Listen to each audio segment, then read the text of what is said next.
And this is The past is over and it can touch me not. What does that mean to you? Let the past be the past and let's start today. My past Is over. It's over. If the past is over, it can touch me not. So it's over with you. Are you over with it?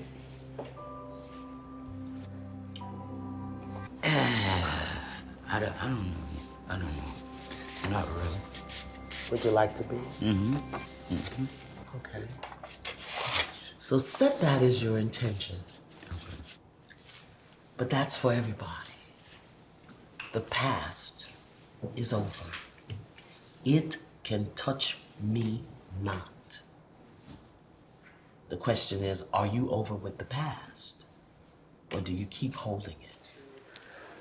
What's up, AC and Insiders? Francesca here, and we are joined by a very, very special guest. This is someone who I've always wanted to interview for the past few years, and now we finally got her in our grips. She is a motivational speaker.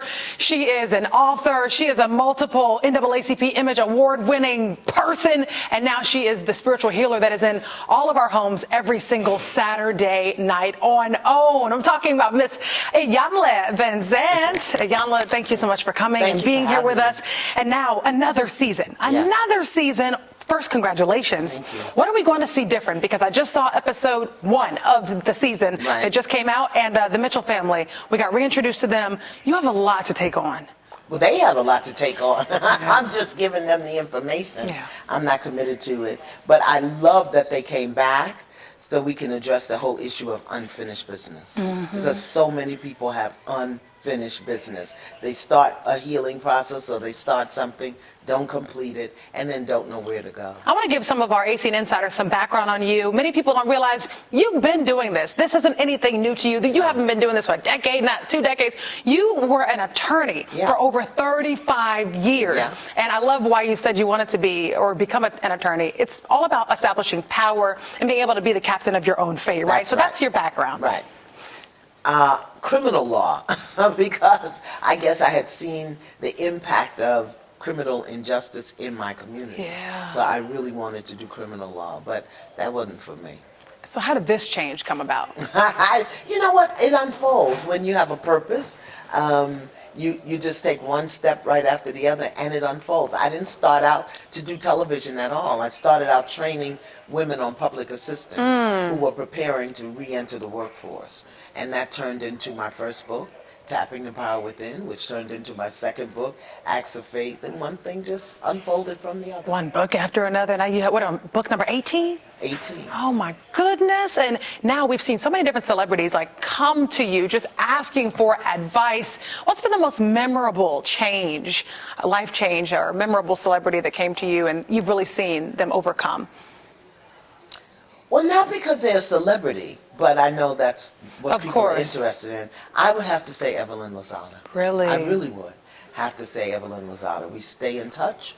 And it's not that she's a different person. It's just now that she makes better choices, which is what the work was all about. So I would say Evelyn Lozada. And we've seen you talk to Chad Johnson and DMX Yes. and so many others, Selena Hazel Johnson. E., Selena Johnson. who's Karrueche. on Karrueche Tran, yeah.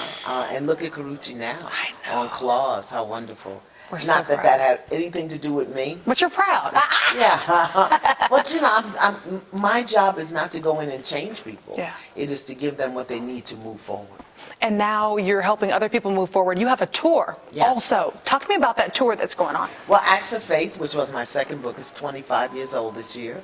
And there are people who don't even know about the wisdom in Acts of Faith. So I'm bringing it from the page to the stage.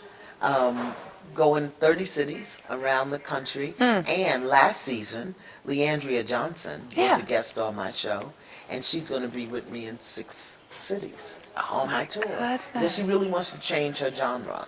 And so she went into rehab, she's done that, really making some profound changes in her life. So I've asked her to join me on the tour. I think the name of your show is very interesting, Fix My Life. Are people's lives broken?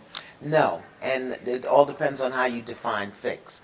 For me, fix means to rebuild, to repair, to recreate, to restructure, so that it can be move forward for its original purpose. And our lives are about joy and happiness, peace, service, love.